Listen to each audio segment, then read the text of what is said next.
శ్రీరామనవమి పర్వదినాన్ని పురస్కరించుకుని ఎన్టీఆర్ జిల్లా విజయవాడ బంద రోడ్డు పోలీస్ క్వార్టర్స్ లో ఉన్న సాయుధ రిజర్వ్ పోలీస్ రామాలయంనకు సంప్రదాయం ప్రకారం ఎన్టీఆర్ జిల్లా పోలీస్ కమిషనర్ ఎస్పీ రాజశేఖర్ బాబు సతీ సమేతంగా విజయగా ఆలయ కమిటీ సభ్యులు స్వాగతం పలికారు. అనంతరం పోలీస్ కమిషనర్ దంపతులు వేద మంత్రాల నడుమ సంప్రదాయ పద్ధతిలో స్వామివార్లకు పట్టు వస్త్రాలను సమర్పించి అనంతరం సీతారాముల ఉత్సవ విగ్రహమూర్తులకు వైభవంగా కళ్యాణ మహోత్సవం నిర్వహించడం జరిగింది.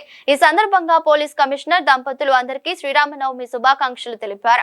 కార్యక్రమంలో డీసీపీలు శ్రీమతి కేజీవి Saritha, IPS Shri ఏబిటిఎస్ Udayarani, IPS Shri SVD Prasad, ఏడీ సిపిలు శ్రీ జి రామకృష్ణ, శ్రీ ఏవి ఎల్ ప్రసన్న కుమార్, కె కోటేశ్వరరావు, ఏసీపీలు, ఇన్వెస్టర్లు, పోలీస్ కమిషనరేట్ లో విధులు నిర్వహిస్తున్న పోలీస్ అధికారులు, సిబ్బంది మరియు పోలీస్ రామాలయం కమిటీ సభ్యులు, పోలీస్ అసోసియేషన్ సభ్యులు తదితరులు పాల్గొన్నారు.